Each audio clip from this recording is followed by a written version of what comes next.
Hi, everyone. My name is Elizabeth, and I'm here to talk about some mental health myths. To begin, what is mental health? Mental health, as the CDC describes, is our emotional, psychological, and social well being. Our emotional well being is our ability to regulate emotions, adapt to or overcome challenges and adversity. Our psychological well being is our happiness, our satisfaction with life, and also feelings of accomplishment. Lastly, we have our social well being, which is just our how we develop interactions and relationships. Now, why should we care about mental health in this topic anyway? Mental health is super important for our overall health. Mental health issues can cause physical symptoms, which is why mental health and physical health go hand in hand. Having mental health challenges can also put us at higher risk for certain diseases. We also know that mental health issues can occur in anyone, which is why it's important to talk about these myths and keep ourselves informed. Our mental state or mental health also determines how we respond to stressful situations, how we build relationships, and also our decision making. Lastly, a healthy mental state is important for our development, our maintaining of relationships, and our success in school. So now, what can parents do? Parents can begin by taking care of their own mental health. It's important to take care of ourselves first before caring for others. It all begins with prevention and intervention with things like self-care. This is important for both parents and their children. For children, self-care can be helpful to help them label their emotions, to do some affirmations to maybe grow their confidence, and also just to have some downtime, to have some time for activities that maybe they enjoy outside of their daily routine. Also, it's important for parents to watch out for warning signs in their children. This can be things like low mood, a lack of energy, a loss of interest in things that maybe they were interested in before, also irritability, and the difficulty to regulate their emotions and return to their normal state.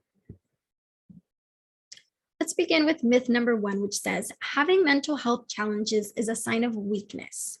The reality is that there are many factors that make us more susceptible to mental health issues that are out of our control and simply not our fault. These things can be biological factors, our genes, the environment that we live in, or even just general stressors in the everyday life.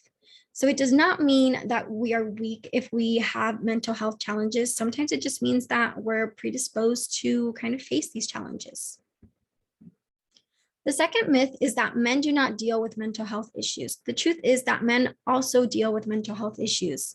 It's socialized that having feelings in men is not okay, which is why sometimes it's difficult for them to seek out for help, to seek out for that support.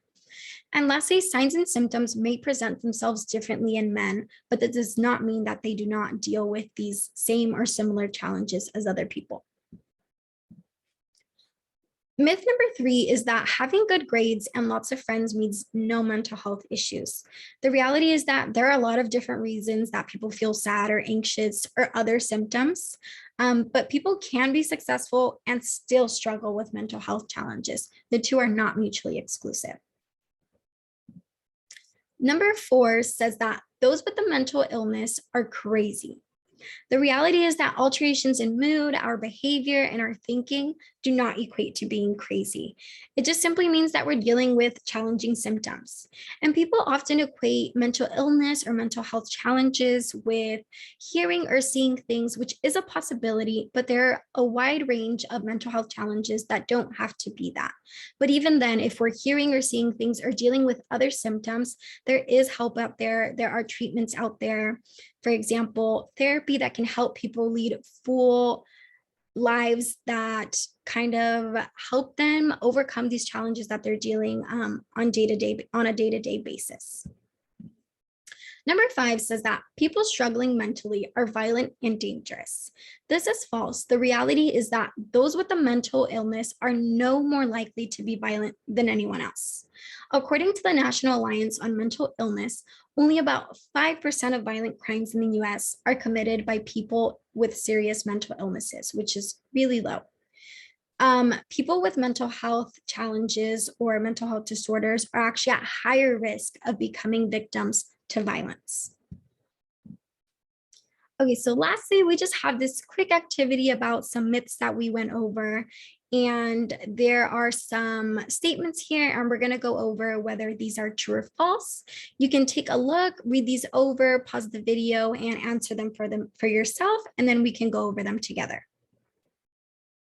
Okay, so the first one says having mental health challenges is a sign of weakness.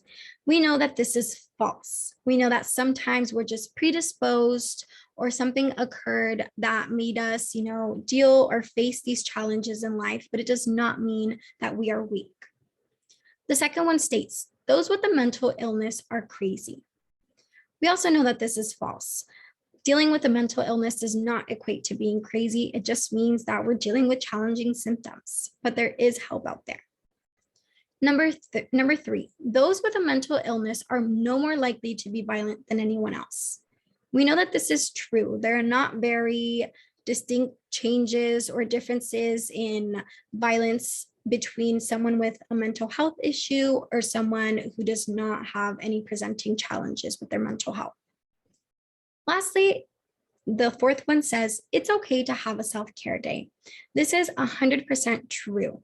It is important to practice self-care actually every single day. This is important for both parents and children to be able to keep up with both their mental and physical health. So both are really, really important.